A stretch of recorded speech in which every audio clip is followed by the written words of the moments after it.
欢迎回来，新闻大白话。我们马上关注俄罗斯是不是要下狠招了？基辅传出了爆炸断电因为俄罗斯的战略轰炸机升空，直接让这个乌克兰全境响起了空袭警报。我们昨天有讲到是不是在川普上任之前呢，所有的战争都有一个迹象，都变得更加的激烈了。那是不是又要极限的这个施压？大家都要争取更大的一个谈判空间。那俄罗斯呢，他在10号的时候击落了34架瞄准俄罗斯的乌克兰无人机，而且呢，他们自己在11号凌晨马上派了多架战机升空，所以因此乌克兰全境都进入了高度警戒的状态，而且基辅就传出了停电爆炸的灾情这一次是直接直攻首都基辅所以这讯号非常的强烈。克里姆林宫甚至还否认了普京跟川普通话的消息。昨天美国媒体都一直在讲说川普已经跟普京通上话啦，甚至还有讲说我们美国都已经有部署很多的这样子的美军在欧洲了那可是呢，为什么俄罗斯释放的消息是不一样？他说我们现在没有任何的对话，这完全不符合事实，这是臆想出来的，而且纯属虚构。目前俄罗斯甚至没有打算要通话的具体计划这是一个什么样的一个讯号呢？打脸了川普跟他通话的讯息那反倒是跟金正恩这个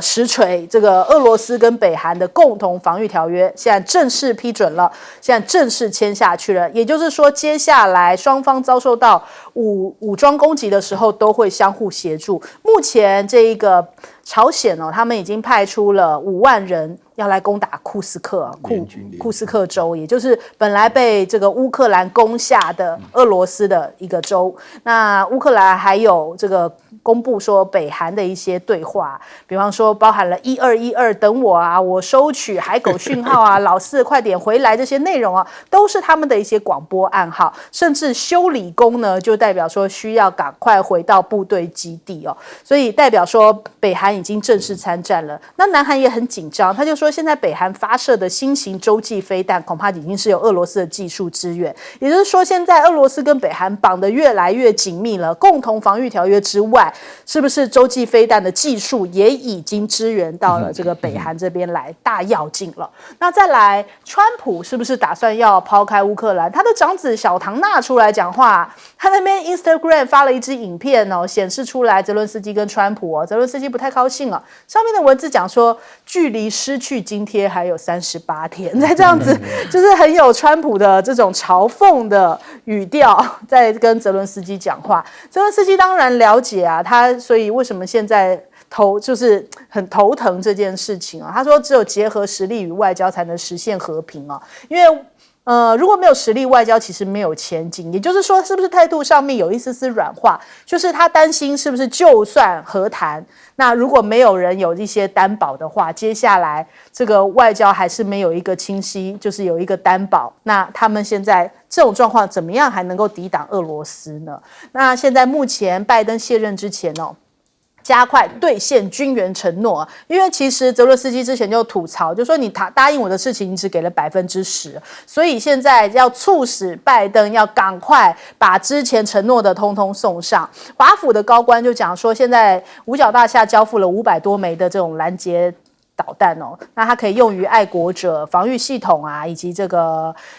地对空的导弹系统，应该够乌克兰在今年剩下的时间来应付俄罗斯的无人机，剩下时间1个多月了。那明年就不管了，因为现在倒数38天，乌克兰快要没有美国的援助了，所以这个乌克兰很失望。经济学人有报道出来，他说对于拜登政府是日益失望，因为他现在即将要面对的就是自己去面对川普那再来我们看一下美国反川之乱将起现在美国各地都在爆发反川示威，他们讲说我们是不会退缩的所以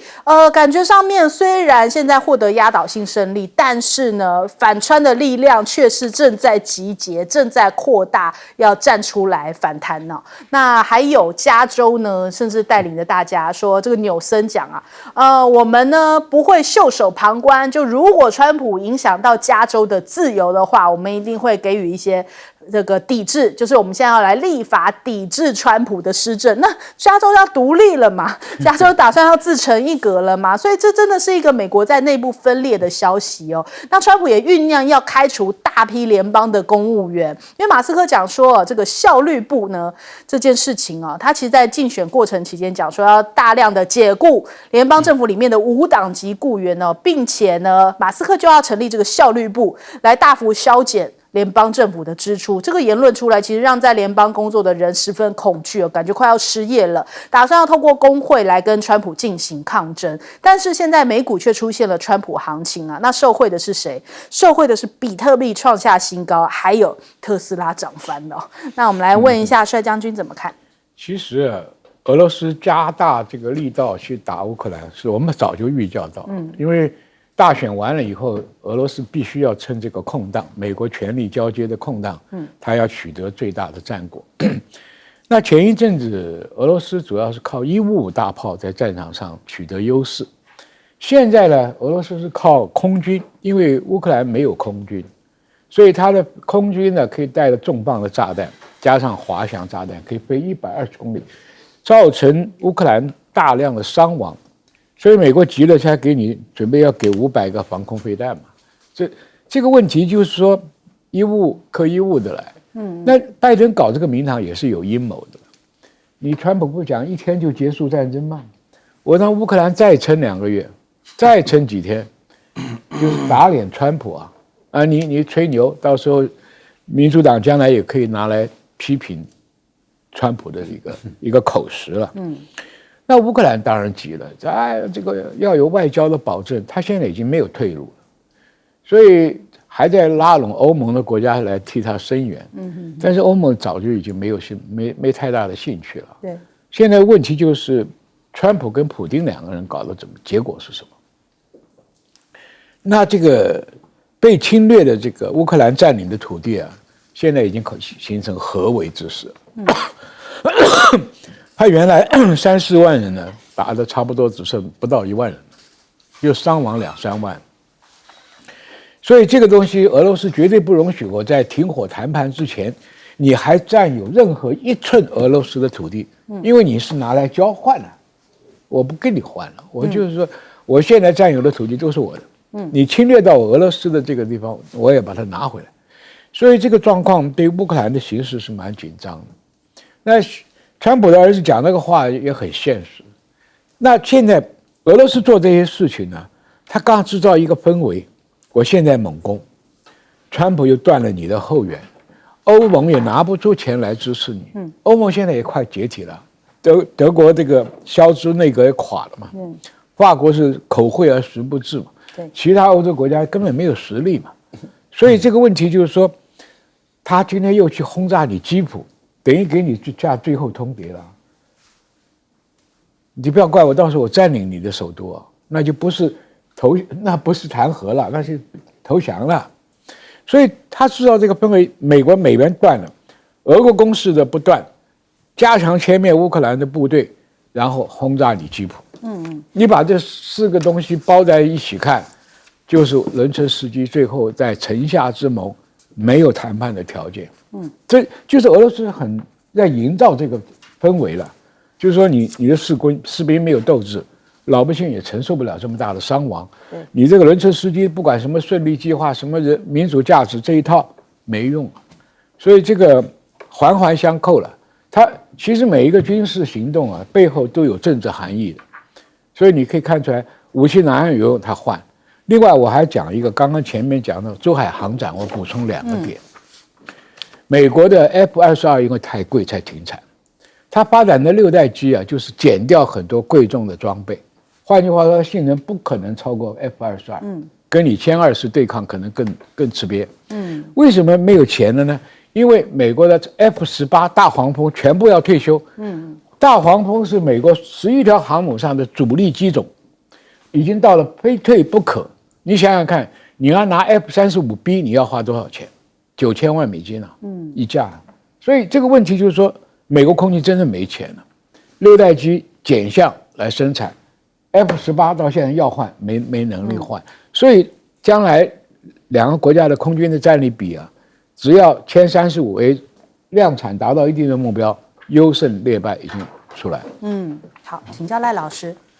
现在的权力斗争跟国与国之间的斗争确实很激烈了啊，因为这个川普胜选11月6号的时候，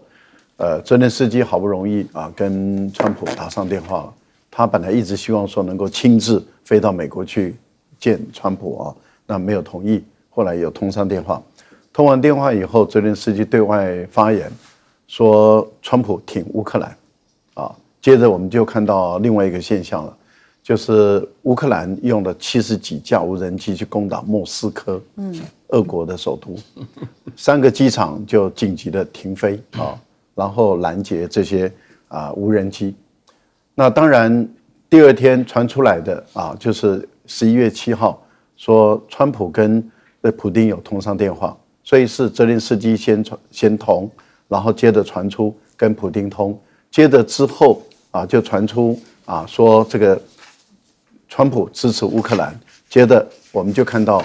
乌克兰就攻打莫斯科了，接着你就看到了这个说没有通话川普跟普丁没有通话，普丁拒绝通话，因为当时传出来的说是川普警告普丁说我们美国在欧洲有军力，而且战争不可以升级等等。接着您看到在一个更特别的现象出现了，那个现象就是。又有人传话了，说川普没有，这是川普的亲信自己站出来讲的，说川普没有支持乌克兰，泽连斯基说谎，这样的一个情况，你看整个态势看起来就越来越明显了。那现在连川普的儿子都出来说，只剩下38天了，那这已经是一直在扫清障碍了。扫清什么障碍？扫清川普跟普丁通话的。或是未来要接触的障碍，也就是给泽连斯基开始施加压力，说要在川普上台的前1天或者前夕，你最好给我解决跟俄罗斯的问题。那也就是说，他现在在逼着泽连斯基要让步了。泽连斯基讲的说实力跟外交，你要考虑我的实力，实力没那么强的时候，那就必须要用外交来解决。那这不就是也给自己铺一个可以谈判的这条路了吗？已经好像都在铺陈了，可是您看到了俄罗斯对于这个基辅的一个攻击，这已经是早就可预测的事。也就是说，当乌克兰对于莫斯科的首都、俄国的首都进行无人机的攻击的时候，那当然你可以预测到，普丁的反击报复一定是更加的猛烈而已嘛。所以我个人觉得，俄乌目前在这个川普上任之前。他们的战事绝对会更加的激烈。好，叶老师，请大家注意这个川普第1任的时候搞那个通俄门，搞得他简直是快疯了一样就是因为他乱讲话，一直强调他跟普丁好朋友。这回到目前为止讲话非常小心所以说《华盛顿邮报》的报道绝对是假消息了。为什么呢？因为我们要听官方的佩斯科夫都讲话了嘛，他根本没有通，而且川普在目前这个阶段他不要引人讨厌，他非常小心。他公布了几个强硬派的人，但是到目前为止，卢比奥说要当国务卿的话，我其实都蛮怀疑的。这只有说是这个美国的重要像纽时什么等等消息。这个实际上来讲起来的话呢，川普他非常小心的原因就是民主党会联合起来用法律搞他，他被搞了很久通俄门的时候，那个时候他自己的话呢，面对了非常大的压力不过这里面的话呢，当中要讲的话呢，这一次美国的选举当中有2件事情是非常重要。其实的话呢，第一件事情，这个不是民主党跟共和党这个是意识形态的争执我唯一听到川普自己本人他说的话呢，就是反对所有的大家对于性别的研究，这是川普说的，不是我说的。川普说我们的性别是上帝给的，就2种性别，男性、女性，没有什么其他的乱七八糟的这他自己在讲的话。然后说这个是发生的，这个是我听到他讲话的内容我不晓得是不是 AI 合成，但是他基本上也是符合他的一贯的立场。他说他要通过第1条，就是说他要做这个，那这个是他本人说出来的话呢，所以比较信赖。那当然引发了非常大的反对大家要了解我有一段时间的话呢，我坐飞机看的电影里面，基本上这个美人鱼成了黑人然后这个都是这个主题电影都是以 gender study， 就是大部分都是这个LGBT 为主要的题目，在整个加州地区这是很流行的。但是这个要转过来的发生的现象的话呢，这川普我没想到他是这么激烈的，因为川普基本上这个立场呢可以说是最保守的啊，像有的时候我们一般来讲的话呢，大家基本上这个事情的话呢，你不要讲的这么直接，但川普他讲的非常直接。第二件事情的话呢，我觉得那个马斯克要当这个效率委员会的这个主导者，他说过，这个效率委员会的话，他说可以节省2万亿美元的情况下呢，就是要裁掉10万个人了。大家知道，在美国的话呢，不要说在美国，在台湾跟在大陆，大家都当公务员当得爽歪歪啊，哪里有人想到说是什么被裁员的？公家机关裁员，为什么呢？因为这2件事情，一个是性别研究，一个是这个有关于公务人员的裁员的事情，都跟马斯克有直接的关系。马斯克跟拜登闹翻了脸，就是特斯拉不准搞工会这一套。美国的工会的话呢，都是不管是这个上岗的，或者说是开车的，到了选举前都一直不停的罢工啊，通通都达成愿望，他就不准。所以说这2件事情会引发美国内部非常大的争执。好，我们先休息一下，广州马上回来。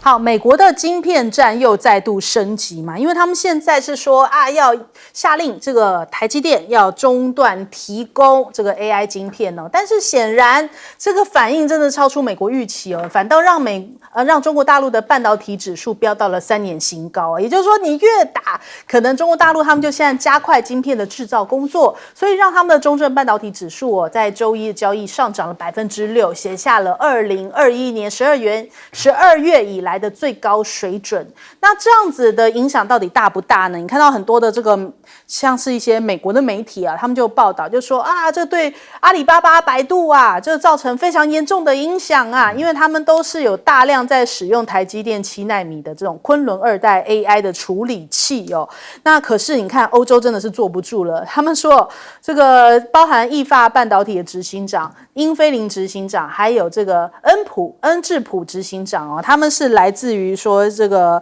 德国啊、法国、意大利合资的这个意法，还有这个荷兰这个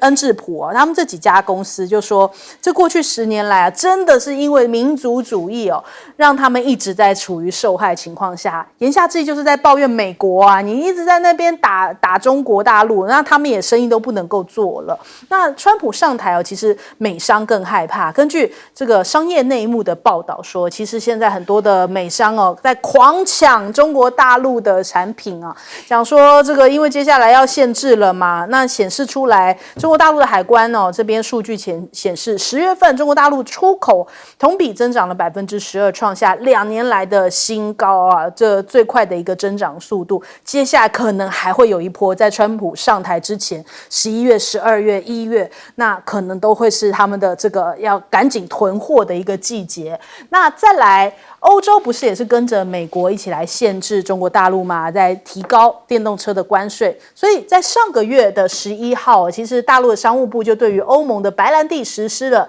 临时反倾销的措施哦，从30%到39%这样提高。1个月之后，他说现在除了保证金之外，也可以用这种含保作为一个担保的形式。欧盟是讲说，欧盟其实不希望跟中国大陆打贸易战啦，但是现在目前谈判还没有任何的实际的进展。不过这个讯息出来，也代表说是不是中国大陆有一点点软化，是要拉着欧洲、拉着欧盟一起来反制美国的制裁吗？因为这2天哦，其实我们看到这个意大利的总统就去访问中国大陆，也跟习近平碰面哦。那2天前，其实习近平跟他见面的时候就讲到说，欧洲哦，其实中国大陆将欧洲作为实现中国式现代化的一个伙伴啊，双方应该要坚持一起合作才对。他事隔7年再来到中国大陆讲说，我真的是看到中国的长足的进步哦。那这些日子以来，我们盘点一下，其实欧洲好像在这一个制裁的大棒挥下来之前，他们哦，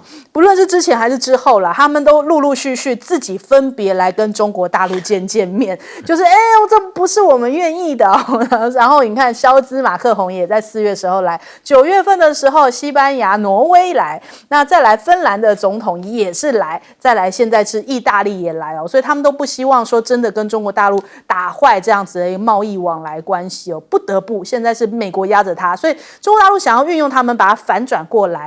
来限制美国吗？那再来 APEC 现在也变成中国大陆的主场哦，习近平有提到全球南方现在声势壮大。应该要扮演着这种多边主义哦，而且世界多极化这样的一个角色来推动建造人类命运共同体啊这样的一个经济全球化。那在秘鲁这边跟中国大陆也签了加强自由贸易的一个协议哦。在南美洲这边，就对于美国来说有一个警讯哦，因为川普现在可能发现，在打这个中美贸易战哦，现在好像自己已经处于败方了。2018年开始的，但是现在被称为这个美国的后花园的南美洲，好像已经转向跟中国大陆走得更近哦，包含了一些主要的出口产品，像是玉米啊、铜啊、大豆、牛肉这些巨大的需求哦，显示出来中国大陆在南美洲的影响力快速的增长。那可能也是让这个美国现在非常的紧张，因为川普就是主张美国优先哦，才促使这样的一个趋势加剧。全球南方现在站在一块，以这个命运共同体来世界多极化的经济推动。可是呢，美国一直在搞小院高墙，甚至现在变大院高墙，所以反倒是把自己逐出到这个经济体之外呢？我们先来问一下苑老师。好，这个是我必须要强调啊，整个美国对于中国在半导体的制裁上的话呢，其实效果非常非常的有限。为什么呢？最主要原因呢，我觉得美国搞错了2个方向。第一个，为什么美国要这么鼓励自由主义的贸易？这个里面真正的原因的话呢，就是美国本身它真正的霸权不是科技，也不是军事，是它的美元的霸权。大家想想看嘛，就是说是你多久没有穿过美国人制造的牛仔裤了？啊，就是美国人基本上的话呢，就是印张100元的钞票，刚好就是一条好牛仔裤的价格的话，那只要用张纸就可以换回来这个东西，大家都愿意甘愿换，所以这个是一个自由贸易。所以说，我觉得川普这边动不动就乱强调关税，先不讲无法无天，就是违背了 WTO 的原则，他自己根本都没搞清楚为什么美国这么多贸易，美国怎么可能把他们制造业拉回来？美国的工人他们1个钟头要64块钱，这个是在这个做的他们的事情。那这个哪里有这么贵的工人呢？对不对？那汽车工人都不要讲了。那第二件事情的话呢，就是说呢，整个欧洲地区的话，跟着美国搞，因为现在川普上来，其实我觉得真的是一个好消息。大家要搞清楚啊，我在欧洲待了非常长的时间了，欧洲人基本上的话呢，对美国的立场上是不得已啊，才跟着美国这样走。现在搞到欧洲的生活当中啊，退后了非常多，通货膨胀非常厉害，整个生活水准不升反降的情况下的话呢，那川普本身开口闭口就威胁你要付钱要做什么的。那西欧的国家的话，像比利时那种国家的话呢，我的 GDP 就不到2%，继续你的北约国家就在我们的总部就在那里头啊，你要威胁什么东西？大不了我跟你讲，大家可以做出最正常的判断。俄罗斯现在有这个能力，有这个野心，有这个想法，要并吞欧洲吗？要并吞全世界吗？俄罗斯自己其实讲起来生活也并不太好啊，这大家心里都不了解啊。那第三件事情的话呢，我觉得。这个大陆本身之所以喊出全球南方的话呢，亚非拉三者的话呢，我跟你讲，拉丁美洲是非常重要的一个单位啊。我们都知道，所有拉丁美洲国家不是只有墨西哥啊，不是只有香蕉共和国，不是只有瓜地马拉，是讲说啊，上帝离我们太远，美国离我们太近啊。我跟你讲，那个门罗主义的时候，把整个美洲当成自己的这种痉挛来看待的话，他们早就非常不爽。然后这一次的话呢，尤其是拉丁美洲的国家全面左倾啊。老早就是比这个左倾的观念的话呢，跟共和党的那种左倾不一样啊。他们这种左倾就是强调社会平等啊、社会主义的观念。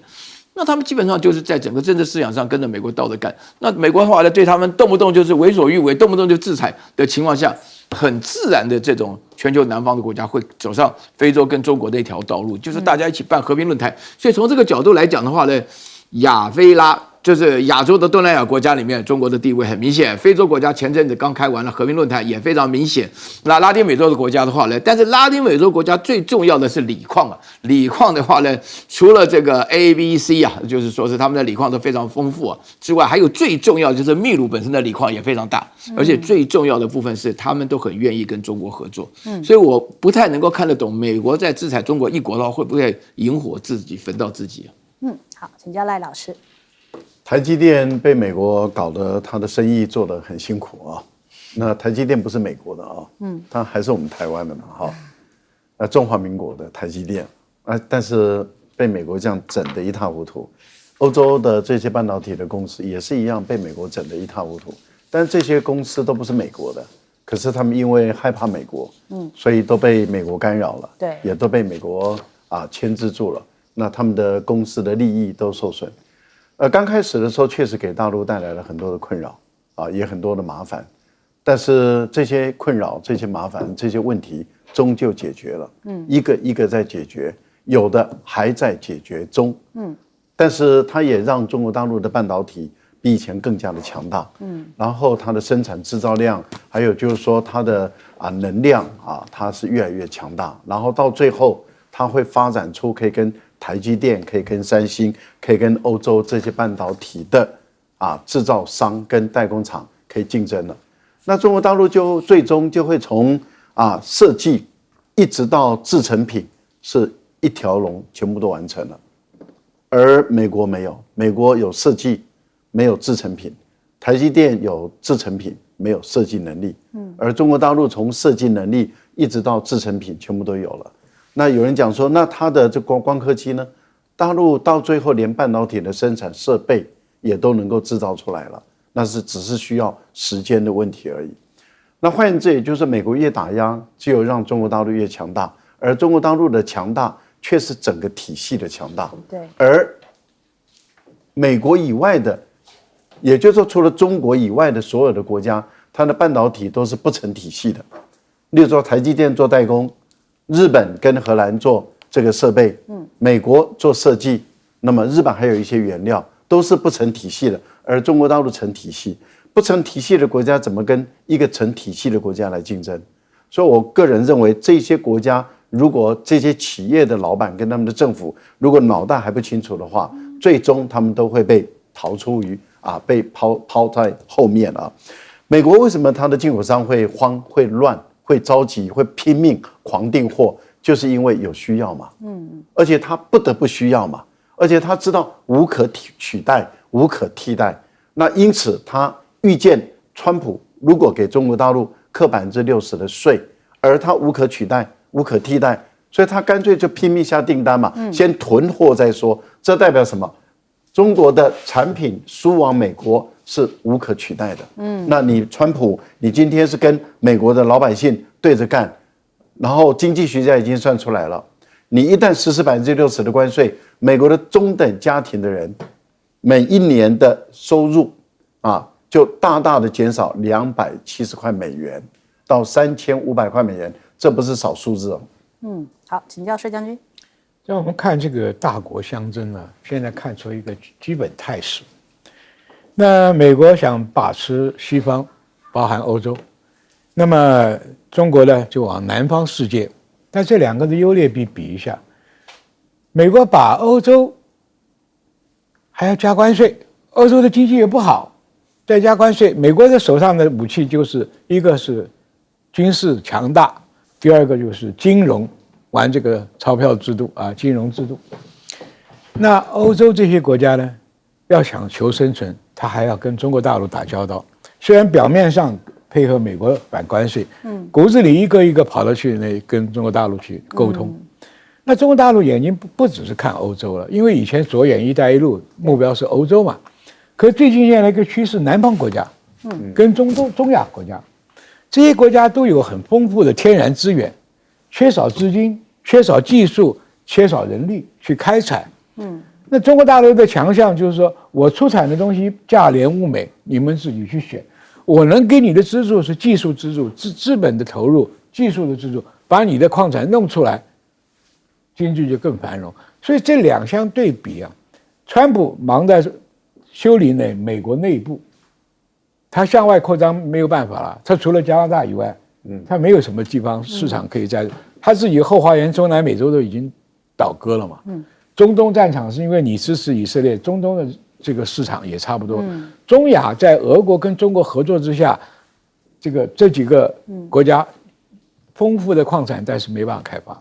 所以这个问题我们把这个东西一看，变成两极对抗，南方跟北方。那北方美国还只占一半呢，那欧洲跟俄罗斯要占了一大半。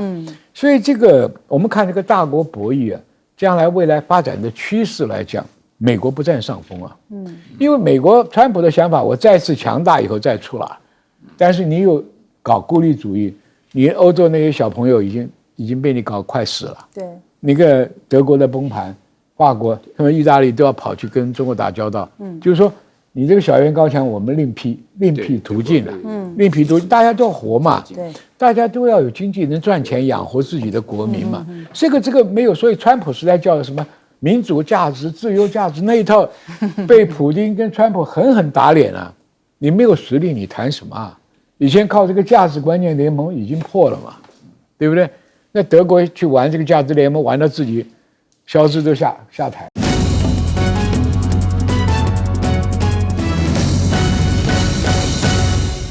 欢迎收看《新闻大白话》，我是主持人翟轩。马上欢迎一下这个阶段加入我们讨论来宾，退役中将帅化名，主持人好，各位观众大家好。国际事务专家赖岳谦，主持人好，各位朋友大家好。还有台大哲学系教授苑举正。翟轩好，各位观众朋友大家好。好，今天开始就是中国大陆的珠海航展正式开幕了。那包含了像是微博啊、今日头条啊，还有百度的热搜你都可以看到相当多相关的这个热搜词条啊。因为第15届的中国航展今天开幕啦。那当然，这个各式各样的官媒都在展开直播。我们来看看相关的画面这一次的航展呢，吸引了74个国家和地区超过890家企业参展啊。那当然，大家更是聚焦在中国大陆这一次会有什么样的新型武器秀出来，然后展示出来给大家看那所以我们看到了有包含了像新型的隐形战机，这个歼35A、歼20S， 还有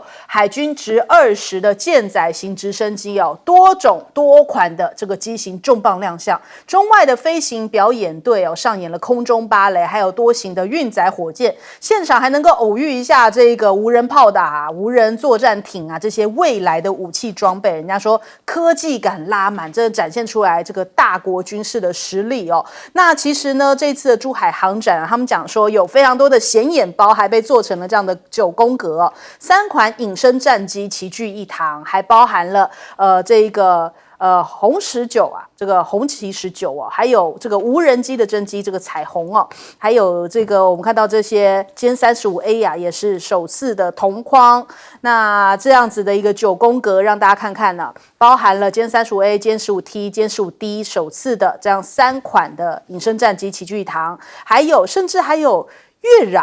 壤也在这一次亮相了就是把所有厉害的全部让大家一次看足那有多款这种海军的一些装备首秀，甚至还有一些酷炫的表演让大家数一数中国航展的显眼包。那另外我们看看歼35A 为什么叫歼35A 呢？专家就讲因为呢就是要歼灭美国的 F-35所以就是很直白，就是歼35。原来如此那我们还看到了有一些这种未来战士的这种机器狼群现身哇，这是完全是一个完全未来的一个战场了。你遇到的敌人可能不是人，它可能是一个机器战犬、机器士兵，来减少真实的伤亡。就是到了一个无人世代了，无人机，然后还包含了这样的一个机器战犬那还有鹰击21也出现了，它被称为是航母杀手。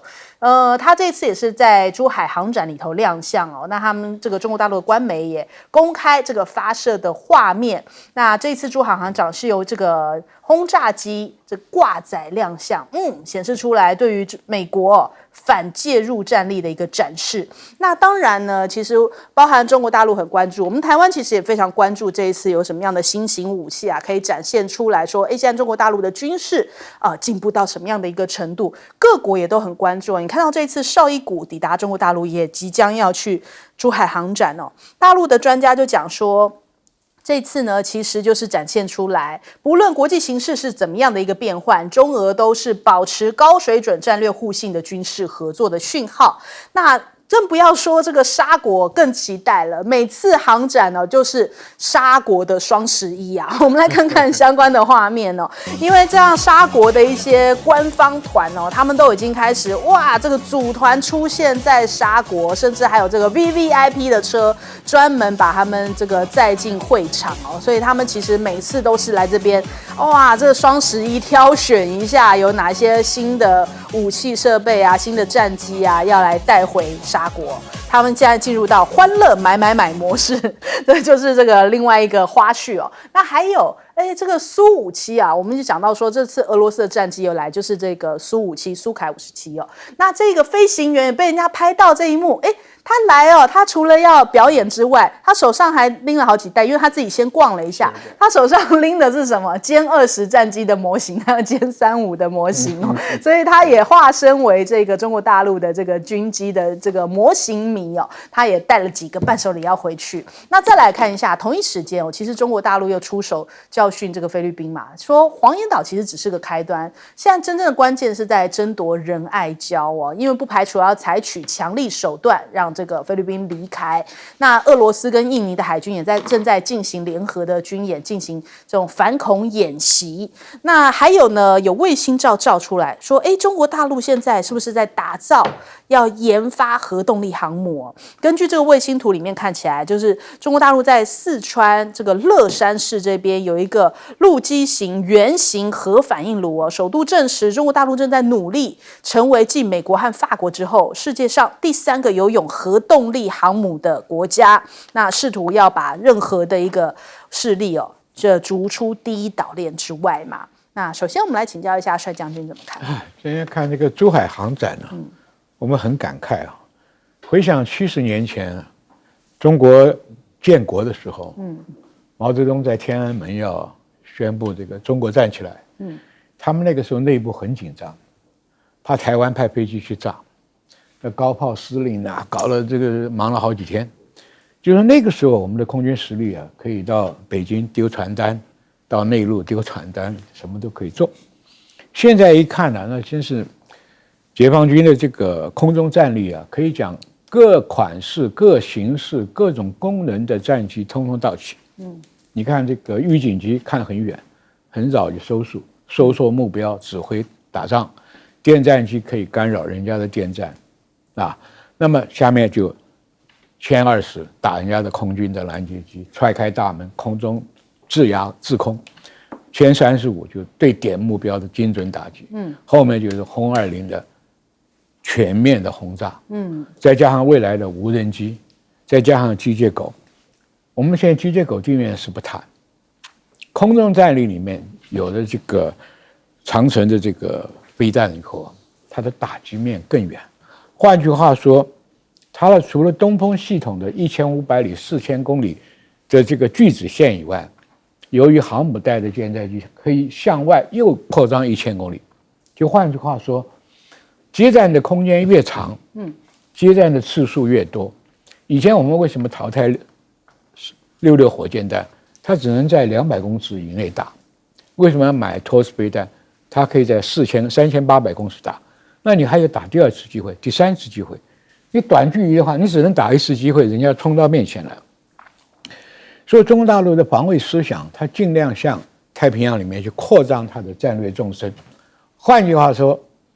美国靠关岛，靠这个作为一个跳板的话，这个跳板就不可靠了。所以一岛链，美国的空军势力已经被赶出去了。现在威胁到2岛链，你的空军可能也有问题了。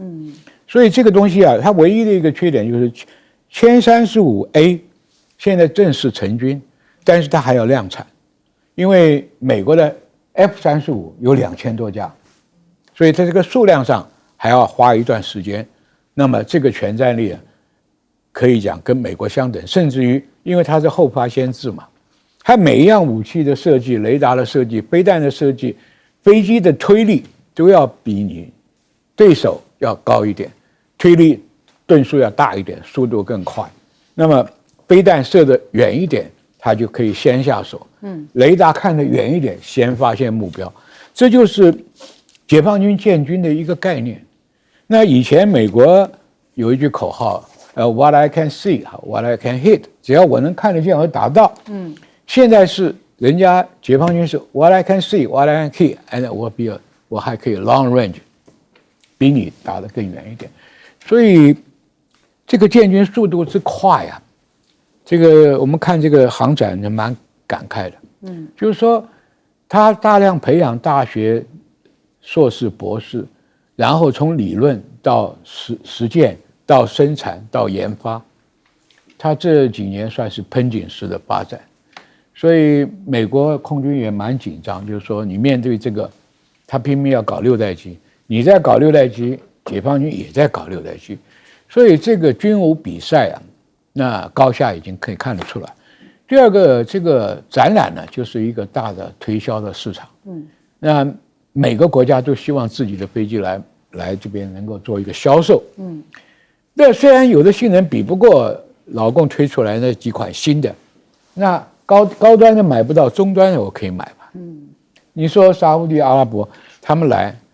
不可能中国大陆把35A 给你。它有一种外销机种，性能稍微差一点，或者卖1010C。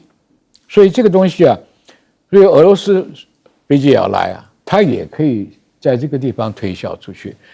所以这个沙烏地买是将来最大的潜在的买主，因为他已经买了中共的教练机，你有中共的教练机，再引进中共的飞机，这个配起来就比较容易。所以未来可能最大的客户应该是中东，中东的国家。那么这一个航展也带给美国一个警告，就是说你不能再常被管辖到中国大陆东南沿海5000公里以内的范围。好，来请教赖老师。珠海航展啊，越办越大，然后在国际间受到的重视跟这个瞩目的程度越来越高。我们也看到这次来参展的，还有就是来参加这个观众或者是一些来宾贵宾，你会发现就是说很多国家的这些武官也好，或者是这些军事国防工业的负责人，或者是国防部负责人都来，其实都是来看，来看也就是都来思考未来的采购的一个方向。而且我们都知道，会到珠海航展的这些飞行员都是非常优秀的都是出类拔萃的飞行员，彼此之间都要把他们的飞机的性能展现到最高最极致，然后让这些专家能够看得出来说他的飞机可以到什么程度，然后他再对照他的参数，他们就会了解说这个飞机的性能好不好，然后再看看它的价格性价比，然后再看看它的后勤的整整。那这样的情况就等于是说对未来他们的这些采购，有的是限定就采购了，有的就是给他们一个印象非常深刻，可以改变他们未来的采购的方向。我觉得这个是提供给很多国家一个新的选择。换言之，也就是说，过去中东的很多国家，他们的武器的采购被美国限制住了，他们绝大部分都只能从欧美，以美国为主，间接的欧洲。现在中国大陆提供给他们多一个选项，而这个选项是不会像美国跟欧洲一样附带条件的，约束他们的。它是一个跟他们中国大陆跟中东地区，或是跟北非这些地区更加友好的，或者是跟东盟的国家可以更加友好的一个选项。我觉得这个对于整个世界的地缘政治，还有就是军力的结构的改变，会产生很大的变化。因为越来越多的国家多一个中国的选项的时候，他们就不会再养美国人的鼻息在过日子了，这是完全不一样的。这次展示的飞机中特别他们会介绍的就是有关于歼20S 双人座。目前来讲，这种空优型的无人隐形战机，也不是无人空优型的隐形战机还没有双人座的。那中国大陆这一次做出这个双人座，双人座不得了因为它的作战力会更加的坚强，而且呢，它本身在空中提供数据链的串联，以及联合这些作战，还有它可以指挥这个无人机在空中的有人跟无人机的配合作战，这是一种最新的一种打法。所以当这一次把这个歼20S 提供出来的时候，其实就已经，而且没有事实上是1:1的模型机，但是它已经告诉你，美国、中国大陆在空优型的战机中，它占有绝对的优势了。对，除非美国再设计出一款超过 F-22而成功的飞机，不然是绝对在短时间，也就是说在相当的一段时间内，美国不具备有空优。那另外刚刚提到的歼35专门来歼灭美国 F-35的其实这个以中国大陆目前的制造能量，它量产速度会很快。当初美国也认为说中国的歼20一定很慢，结果你看人家300架了。那现在的歼35未来看起来速度会非常的快。好，请教苑老师。我今天早上花了很多时间看直播啊，看到那个第15届的珠海航空展的直播，我觉得亮点非常多啊。刚刚前面2位都已经大致上做过介绍。那么除了有新型的飞机啊，展现强大的战力啊，然后这个陆海空啊，还有包含这个各式各样，连越壤都出来了。不过这边呢要强调，这一次呢珠海航空展呢跟以往，因为我从第13届开始就非常注意，我这个人呢虽然是读文的，但是我对于这个飞机啊总是感觉到在天空中的表现呢，尤其是大陆的81航空队啊，或者说是红鹰航空队的表现，我就感觉到印象非常深刻。我这边讲的，首先第一个的话呢，这是一个明显的军事商业。珠海航空展为什么军事商业呢？因为呢，这个俄乌冲突以来的俄国人打得不怎么样的话，大家知道，整个军火市场当中，美国占了35%，俄国的话呢占了20%，法国占了15%，剩下的英国啊、大陆只有占5%，这是一个难得展示的机会，这是一个橱窗啊，这个非常重要，这是一个就是说是有关于军事上航空器的一个销售。第二个的话呢，这个有很多新型的飞机，比如说歼35A 呀。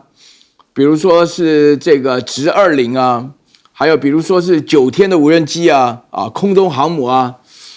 包含了据我所知有一个综合营啊，里面连整个营队都要出售啊，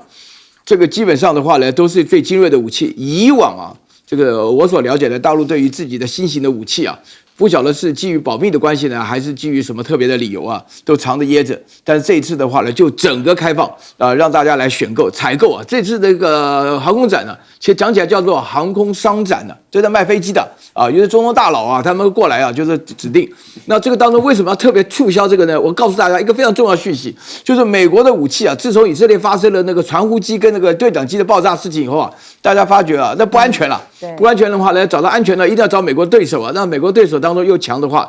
那当然呢，就是不是这个原来传统的俄罗斯，就是中国。那中国当然更好。另外一点的话呢，我觉得俄罗斯这次积极来参加珠海航空展啊，王牌飞行员谢尔盖·伯格丹都来了。然后就开了15期，一个人挂个小包包，就直接从这个